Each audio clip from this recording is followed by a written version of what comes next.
نہ ماننے والوں، نہ چلنے والوں، نہ لینے والوں، اللہ اس کی رضا کے لیے ملاقات کے لیے آیا ہوں، اور ایمان کی بات ایمان والوں کو نفع دیتی ہے۔ الحمدللہ ہم سب مسلمان، ہم سب نے عظیم و شان کلمہ پڑھا، لا الہ الا اللہ محمد رسول اللہ۔ اس کلمے کے اندر ہماری روح نے اللہ سے اقرار کیا، وعدہ کیا کہ اللہ دنیا میں جائیں گے، آپ کے حکم کو مانیں گے اور آپ کے نبی کے طریقوں کے اوپر زندگی گزاریں گے۔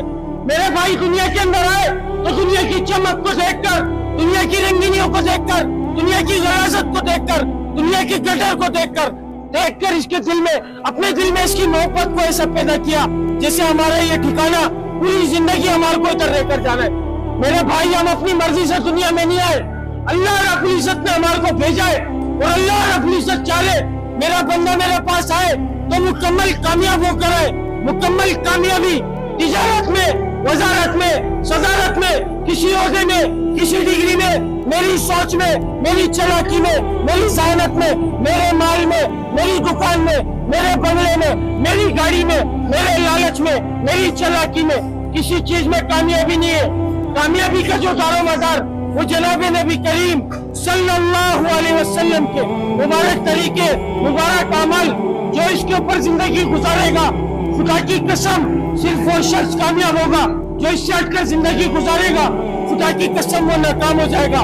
کلمہ پڑھنے کے بعد جو مسلمان پہ اللہ کا سب سے بڑا جو حکم نازل ہوا میرے بھائی وہ نماز ہے۔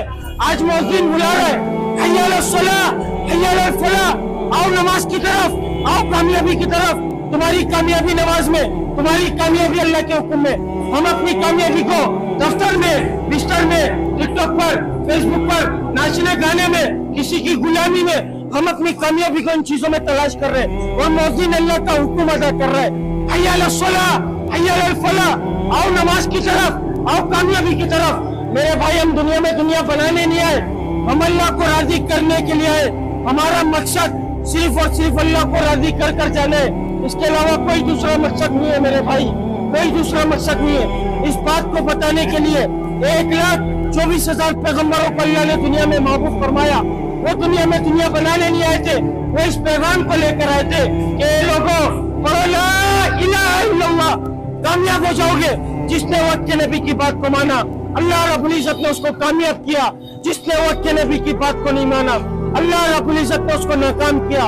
حضور پاک صلی اللہ علیہ وسلم آخری نبی ہے، قیامت تک کوئی نبی نہیں آئے گا میرے بھائی، قیامت تک کوئی نبی نہیں آئے گا میرے بھائی، قیامت تک کوئی نبی نہیں آئے گا۔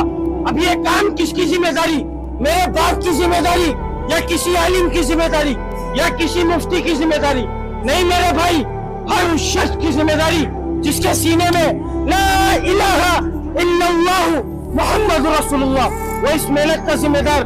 وہ باپ کا بیٹا بعد میں، ماں کا بیٹا بعد میں، بچوں کا باپ بعد میں، بیوی کا شوہر بعد میں، بہن کا بھائی بعد میں، سب سے پہلے وہ اللہ کا بندہ حضور پاک صلی اللہ علیہ وسلم کا امتی ہے میرے بھائی۔ آج ہر بندہ اللہ کو مانتا ہے لیکن اللہ کے حکم کی کوئی نہیں مان رہا۔ حی علی الصلاح، حی علی الفلاح کی صدائیں آ رہی ہے مسجدوں سے، اپنے کام کو ضروری سمجھ رہے ہیں کہ میرا کام پہلے ضروری ہے، نعوذ باللہ نماز جاتی ہے بعد میں پڑھ لوں گا۔ میرے بھائی حدیث پاک کا مفہوم ہے، جس شخص نے ایک نماز کو جان بوجھ کے چھوڑا 2,88,00,000 سال جہنم کے آگ میں چلے گا، اس کی تیاری کے لیے بھیجے گئے میرے بھائی۔ اپنے مقصد کو پہچان لو، ہم لوگ صرف اور صرف حی علی الصلاح، حی علی الفلاح تک پہنچیں گے تو کامیاب ہوں گے میرے بھائی۔ اگر کوئی بات بری لگی ہو بھائی معذرت چاہوں گا۔ السلام علیکم ورحمۃ اللہ وبرکاتہ۔